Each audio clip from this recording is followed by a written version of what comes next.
अस्सलामुअलैकुम, कैसे हैं आप सब। तो भाई आप सबके पुरजोर इसरार पे मैंने यूट्यूब चैनल खोल लिया और इसमें हर टॉपिक को डिटेल के साथ पढ़ाया जाएगा ताकि आपकी हर एंगल से आपकी तैयारी हो सके। ठीक है, अब जी पहला चैप्टर, चाहे आप मैट्रिक की किताब उठाएं या आप मैट्रिक की नहीं, आप ये एसएससी लेवल बायोलॉजी उठाएं, एचएसएससी लेवल बायोलॉजी उठाएं, एफएससी की बायोलॉजी उठाएं, आप उठा लें बायोलॉजी, अगर आप कहते हैं ईटा की बायोलॉजी उठा लें, आप कोई बायोलॉजी उठा लें, ओ लेवल ए लेवल उठा लें, तो स्टार्ट किया जाता है बेसिक से। और बायोलॉजी का बेसिक सेल होता है, ठीक है ना। कोशिश की जाती है कि सेल से शुरू करा जाए।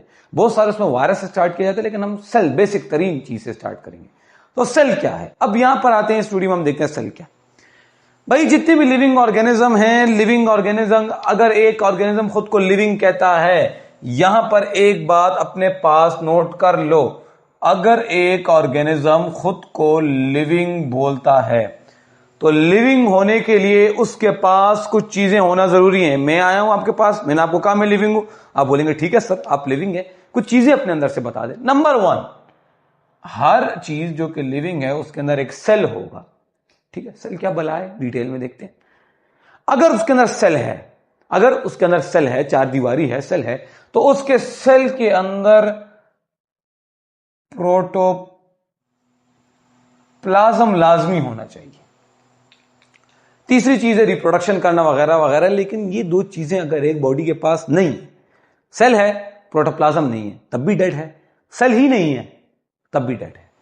तो लिविंग होने के लिए जो सबसे इंपॉर्टेंट शर्त है वो है उसके पास सेल होगा। ठीक है ना।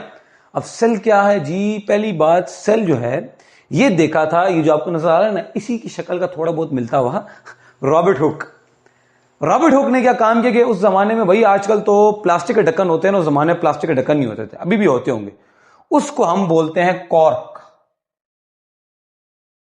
ठीक है, और ये कॉर्क होता है लकड़ी का एक ढकना होता है जो कि शीशे की बोतलों के ऊपर, उसको ऐसे शीशे की बोतल है ना, तो ऐसे उसको लगाया जाता है और इसको निकाला भी ऐसे जाता है। जैसे आप ढकना है हम इसको ऐसे खोलते हैं ना, वो ऐसे नहीं होता, उसको ठोंसा जाता है बोतल के अंदर, ये लकड़ी का बना होता है। तो रॉबर्ट हुक ने माइक्रोस्कोप की इन्वेंशन के बाद उसने सोचा, जब माइक्रोस्कोप की इन्वेंशन हो गई तो उसने एक माइक्रोस्कोप लिया, उसने सोचा कि यार कॉर्क की एक पतली सी स्लाइस लेते हैं। उसने ये कॉर्क का एक बहुत ही पतला सा स्लाइस उसने माइक्रोस्कोप के अंदर रखा और उसने देखा। अब यहां पर स्टॉप हो जाए, माइक्रोस्कोप ऐसा स्कोप, ऐसा देखने की चीज, ऐसा देखने वाला आला, ऐसा देखने वाला इंस्ट्रूमेंट जिसमें आप माइक्रोमीटर के ऑब्जेक्ट देख सकते हो, उसको बोलते हैं माइक्रोस्कोप। माइक्रो मतलब माइक्रोमीटर वाले ऑब्जेक्ट्स आप देख सकते हैं उससे। और आप गए लैब में, आपका माइक्रोस्कोप अच्छा लगा, आपने कुछ भी रखा, आपने देख लिया। माइक्रोस्कोप के इस्तेमाल करने को एक स्टूडेंट, एक टीचर, एक रिसर्चर जब माइक्रोस्कोप को इस्तेमाल करता है, इसको बोलते हैं माइक्रोस्कोपी। सही है ना। तो यहां तक उम्मीद है कुछ बातें क्लियर हो जाएंगी। अब आते हैं वापस अपनी कहानी पे। रॉबर्ट हुक ने जब कॉर्क सेल रखा इसके अंदर, तो रॉबर्ट हुक ने देखा कि यार देखता हूं कॉर्क के अंदर क्या है, तो उसे कुछ ऐसी चीजें नजर आई, ये ऐसे उसे खाली खाली कमरे से नजर आए। उसने कहा अच्छे तो खाली खाली कमरे हैं, इनका नाम उसने रख दिया सेल्स। क्या रख दिया? सेल्स रख दिया। अब सेल क्यों रखा भाई? सेल कहते हैं चार दीवारी वाले कमरे को। चाइना में रॉबर्ट हुक ने देखा था मॉन्क्स होते हैं, मॉन्क्स वो चाइनीज पादरी टाइप होते हैं, ये अपने आप को छोटे छोटे चार दीवारी, ईंटों की चार दीवारी बना लेते हैं और ये उसके अंदर सारी जिंदगी गुजारते हैं। उसको एक सेल बोलते हैं। एक जेल का जो कमरा होता है, जो चार दीवारी होती है, उसको प्रिजन सेल बोलते हैं। सिर्फ चार दीवारी होती है, तो सिर्फ चार दीवारी वाले कमरे को सेल बोलते हैं। ठीक है ना। तो इसने इसका नाम रख दिया सेल्स की, तो सेल्स की तरह चलो उसको सेल बोलते हैं। आगे जाके और स्टडीज होती नहीं, पता चला कि एनिमल्स भी सेल के बने हुए हैं, प्लांट्स भी सेल के बने हुए हैं, बैक्टीरिया भी सेल का बना हुआ है।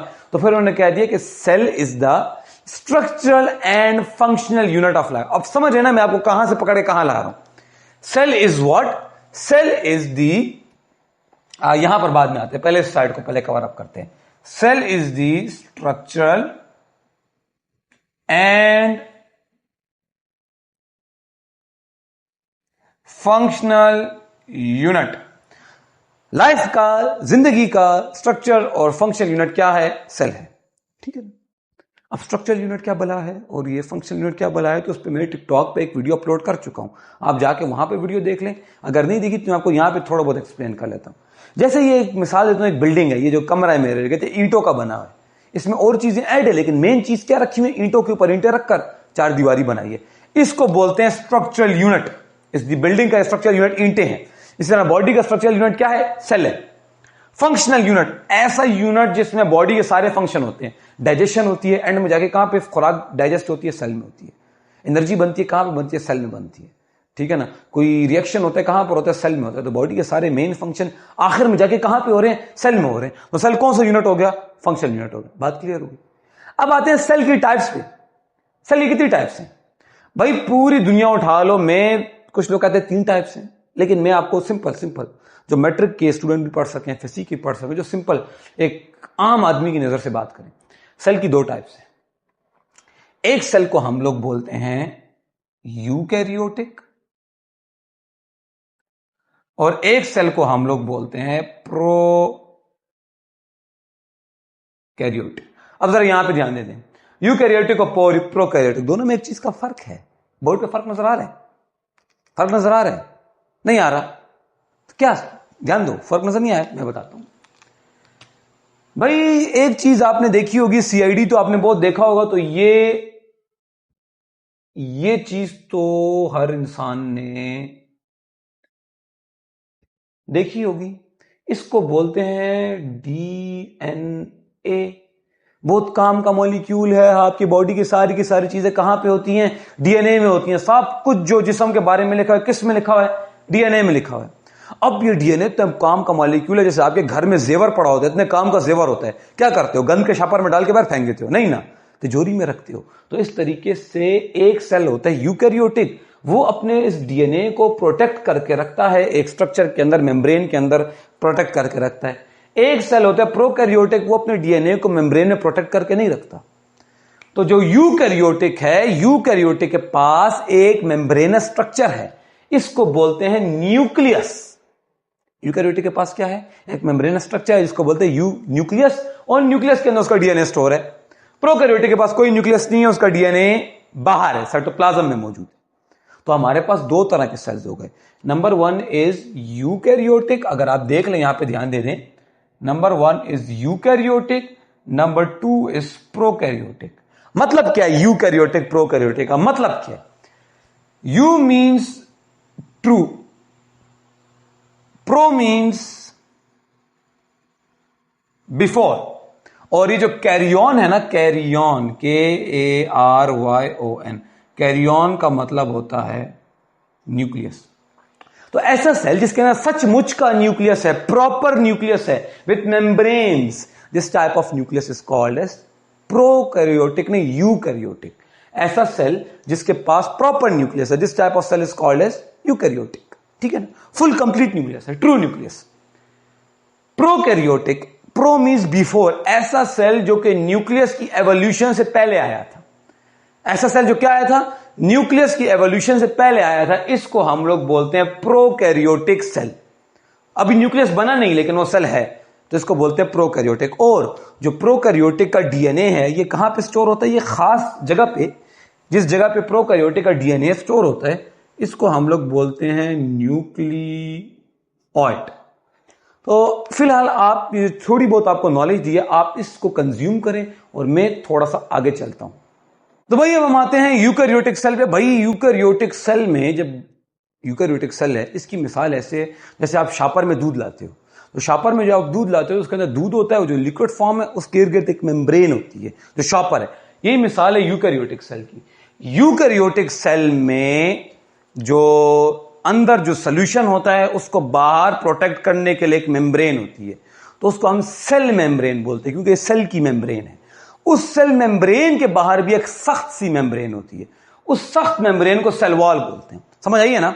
सबसे पहले एक सख्त सी मेम्ब्रेन प्लांट्स में होती है, एनिमल्स में नहीं होती, प्लांट्स में होती है, फंजाई में होती है, एल्गी में होती है। प्लांट सख्त है ना, उनके अंदर सेल मेम्ब्रेन होती है। आप प्लांट को एक खास हद तक मोड़ सकते हो, उसके बाद मोड़ोगे टूट जाएगा। हम प्लांट के मुकाबले ज्यादा फ्लेक्सिबल, मैं ऐसे भी कर सकता हूं, ऐसे भी कर सकता हूं, ऐसे भी कर सकता हूं। अगर मेरे अंदर भी, आपके अंदर भी सेल मेम्ब्रेन होते तो हम ऐसे होते, और हम ऐसे ऐसे करके चल रहे होते, ठीक है ना, ऐसे ऐसे करके हाथ हिला रहे होते। लेकिन ऐसा नहीं है, ठीक है। सबसे बाहर यूकैरियोटिक में जनरल बात करते हैं, यूकैरियोटिक में सबसे बाहर एक सख्त मेम्ब्रेन होती है जिसको बोलते हैं सेल वॉल। सेल वॉल के अंदर एक नरम सी मेम्ब्रेन होती है जिसको बोलते हैं सेल मेम्ब्रेन, और उसके अंदर एक सोल्यूशन होता है, उस सोल्यूशन को बोलते हैं साइटोप्लाज्म, ठीक है। अब आते हैं यूकैरियोटिक सेल की डिवीजन करते हैं, ठीक है। यूकैरियोटिक सेल को हम दो चीजों में डिवाइड कर सकते हैं। नंबर वन इज उसकी सेल वॉल। अगर आप एक यूकैरियोटिक सेल में से उसकी सेल वॉल निकाल दें, पीछे जो कुछ रह जाएगा वो होगा उसका प्रोटोप्लास्ट।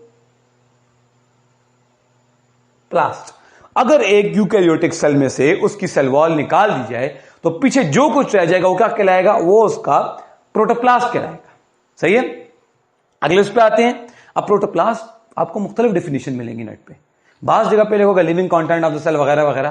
भाई एक सेल का लिविंग कंटेंट, एक सेल के अंदर जितना सोल्यूशन है वो, प्लस एक सेल के इर्द गिर्द मेम्ब्रेन है जितनी, जो फ्लेक्सिबल मेम्ब्रेन्स है वो, उसको मिला के बोलते हैं प्रोटोप्लास्ट। और प्रोटोप्लास्ट के अंदर हम सेल वॉल को नहीं गिनते। सेल वॉल के अलावा जितनी भी मेम्ब्रेन्स हैं प्लस जितनी भी सोल्यूशन है सेल के अंदर, उनको मिला के क्या बोलते हैं, प्रोटोप्लास्ट बोलते हैं। आसान लैंग्वेज में, सादा उर्दू में ये मैंने बता दिया आपको। प्रोटोप्लास्ट को आगे डिवाइड करते हैं जी, प्रोटोप्लास्ट भी आगे डिवाइड हो सकता है। Protoplast is already further divided into two things, cell membrane and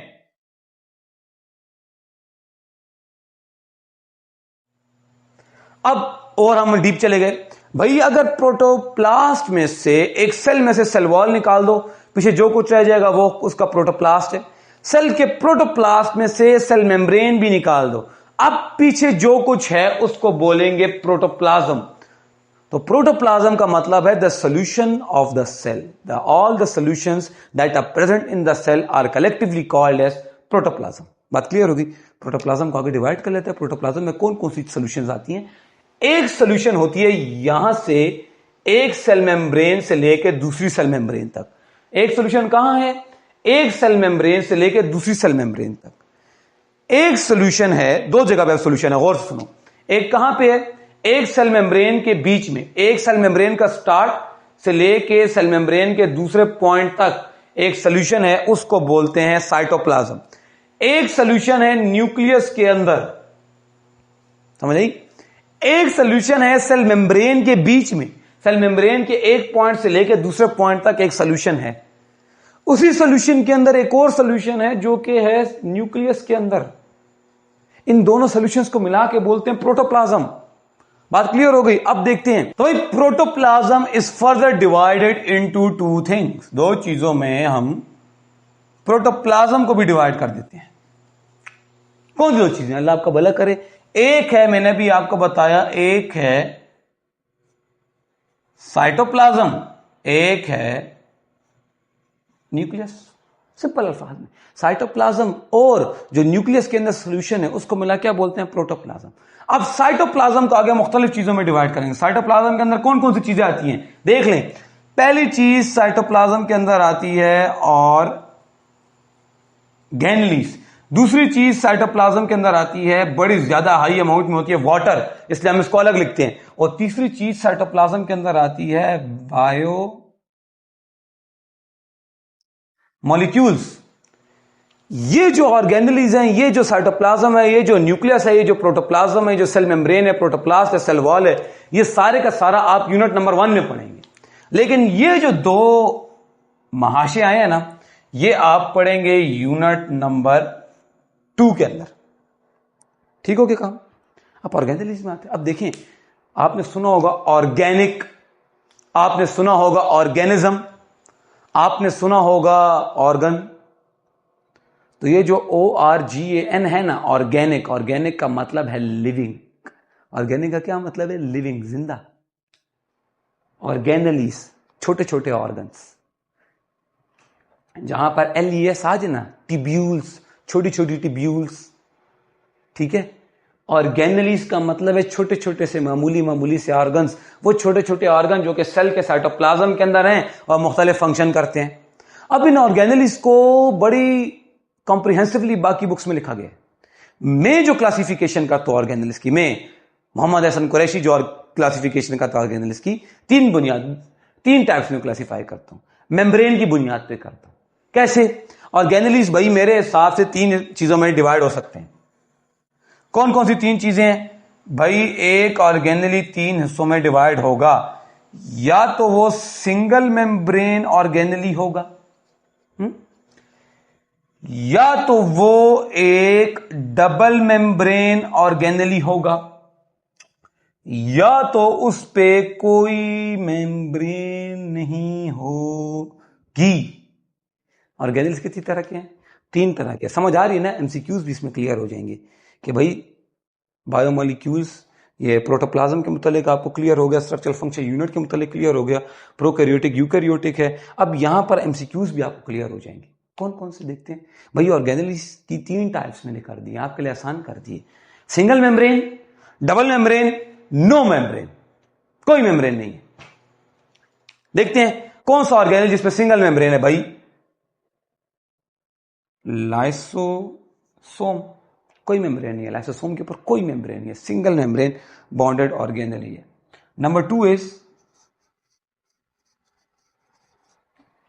vacuole, कोई मेम्ब्रेन नहीं है। वैक्यूल के पास सिंगल मेम्ब्रेन है, डबल नहीं है। एक लाइसोसोम हो गया, एक क्या हो गया? वैक्यूल हो गया।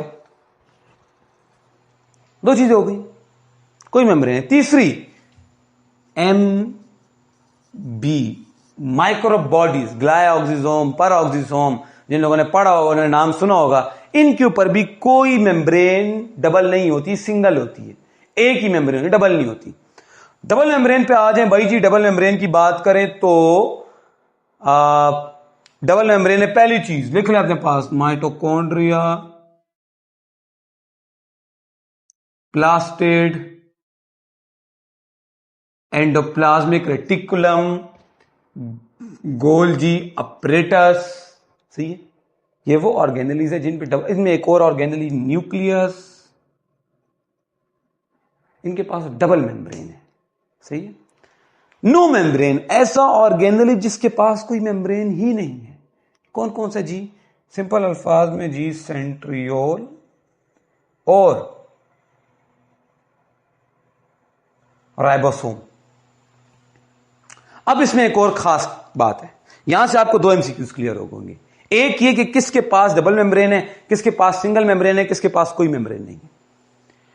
एक और एमसीक्यूज जो आपको यहां से क्लियर होगा वो ये होगा कि प्रोकैरियोटिक में कौन से ऑर्गेनेलीज हैं, यूकैरियोटिक में कौन से हैं। भाई ये सारे के सारे किस में हैं? ये सारे के सारे तो यूकैरियोट्स में हैं। अब प्रोकैरियोटिक में कौन से ऑर्गेनेली है? तो भाई जो डबल मेम्ब्रेन होंगे ना, वो तो प्रोकैरियोटिक में नहीं होंगे।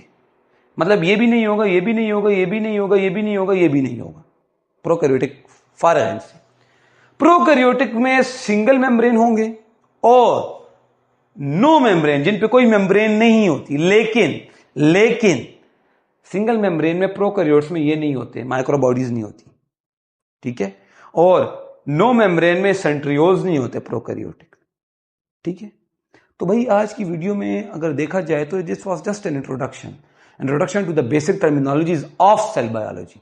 सेल बायोलॉजी की बेसिक टर्मिनोलॉजीज क्या है। अब मैं आहिस्ता आहिस्ता आपको, अगर आपने ये वीडियो पे आपका बेसिक बन गई है, तो अब मैं जब आपको लेकर जाऊंगा तो अब आपको पता है हम कैसे चलेंगे। यूकैरियोटिक सेल की डिटेल हो गई, इंट्रोडक्शन हो गया। अगला क्या होगा? सेल वॉल, फिर सेल मेम्ब्रेन, फिर साइटोप्लाज्म, फिर ऑर्गेनेलीज, फिर single membrane, double membrane, no membrane, फिर वाटर बायोमोलिक्यूल्स। तो आपको तरतीब पता चल गई है। इसी तरतीब पे हम आगे जाते रहेंगे। जैसे आपने मुझे टिकटॉक पे फॉलो किया, आपसे तो गुजारिश है आप मुझे यहां पे भी सब्सक्राइब करें। आपकी सपोर्ट होगी तो ये चैनल आगे जाएगा। तो आप मुझे यहां पे सब्सक्राइब करें, वीडियो को लाइक करें, दोस्तों के साथ शेयर करें और फॉलो करते रहें मुझे।